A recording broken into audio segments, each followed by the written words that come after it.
Thank you very much. It's a great pleasure to be here, and I am the director of the FBI, but in our case it's the Falls, Balance and Injury Research Centre at NeuRA.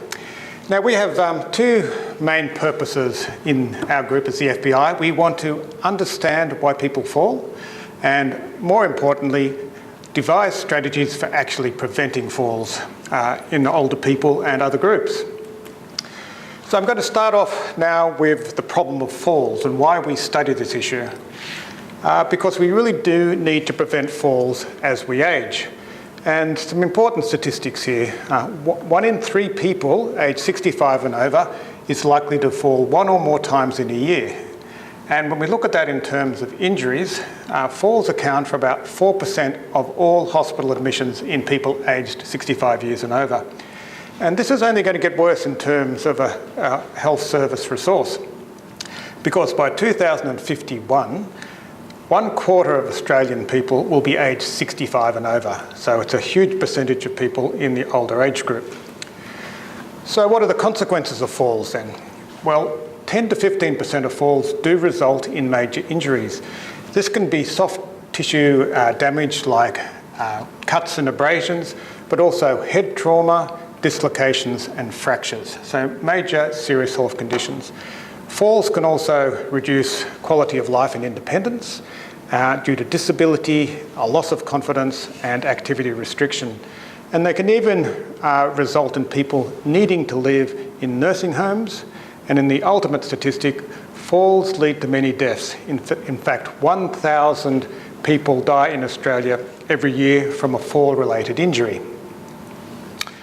So where do falls occur? This is important to know. About 50% of falls occur in and around a person's home.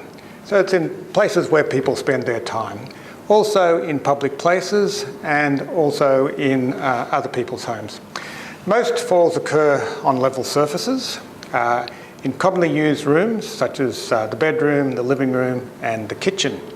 But of course also falls involve a number of environmental hazards, including loose rugs, slippery surfaces and using ladders. So what about falls risk factors? I'm going to show this next slide, and it's deliberately complex because it shows many risk factors for falls, and this is all evidence-based, all come from the scientific literature. And it's a complex slide, but the purpose in showing this is that with knowledge of all of these risk factors, it gives us some information about how we might be able to intervene or treat the problem. So without going through it in detail, you can see in the top left box a lot of medical conditions that increase falls risk, including stroke and Parkinson's disease. Medications, some medications increase falls risk, and the bottom one, a number of social factors also associated with falling. The environment's important, but I draw attention to the top right box, the sensory motor and balance box, because that's the one we really tackle at the Falls and Balance Research Centre at NeuRA, where we're really interested in these factors like weakness, poor vision, poor sensation, poor speed and poor balance, because if we can intervene here, irrespective of the medical condition, we might be able to make a difference, and that's our focus to prevent falls. So what do we do? A couple of examples of the work we do at NeuRA. We have a study underway looking at falls from ladders. Now these are particularly important falls because they occur from a height, and as a result the chances of having an injury are greatly increased. They occur a lot too in men, and particularly in men early in retirement. And if a fall occurs, it can have a devastating effect, including a head trauma. You might remember the fall that Molly Meldrum had a few years back, or also a fracture, including the fractured hip. So we're trying to understand what are the factors that are associated with good ladder climbing ability, common things like changing a light bulb, cleaning the gutter, or washing outside windows. And we're interested not only in ability, but perceived ability. So we have this study underway at the moment at NeuRA.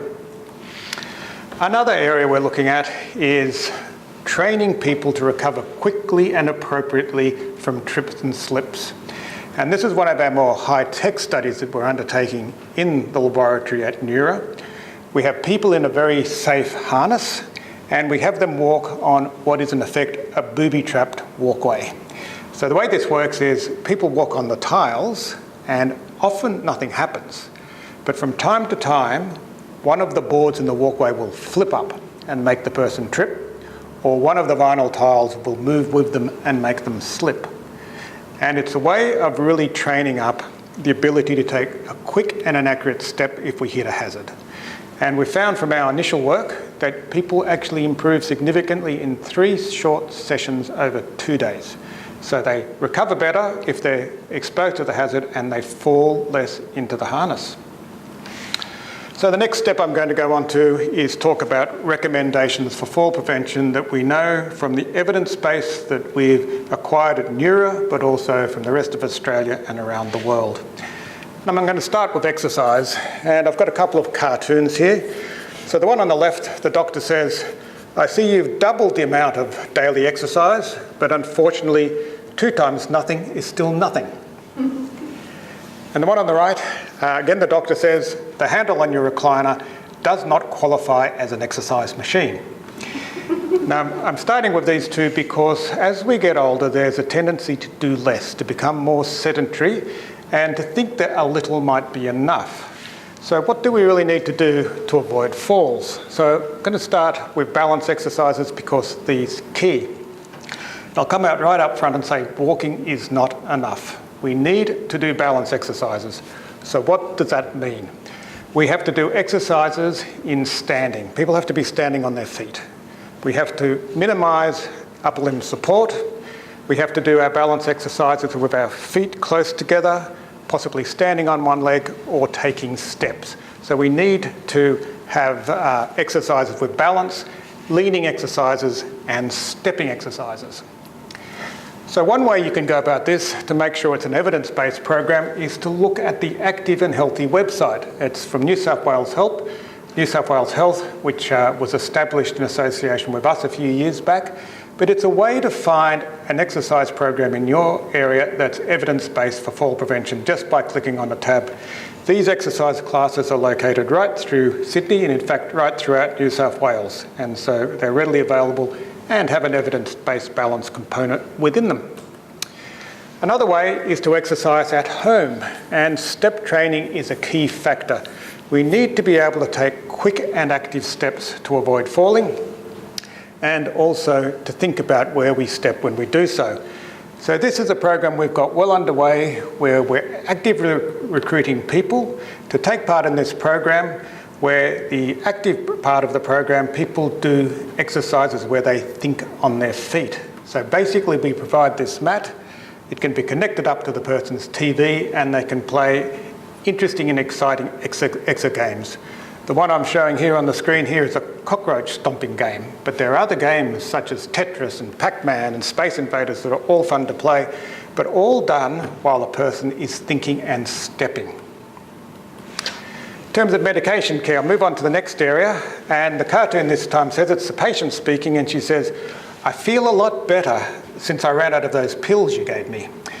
And unfortunately, this can be true.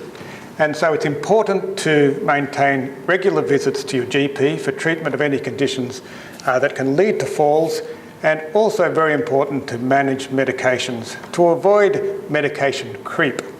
And particularly minimise the use of sleeping tablets and tranquilizers because these can double the risk of falls. Moving to vision and eyesight. So another key physiological factor we use to avoid falling and maintain our mobility. So some important practical tips. Have cataracts removed if recommended by an eye specialist.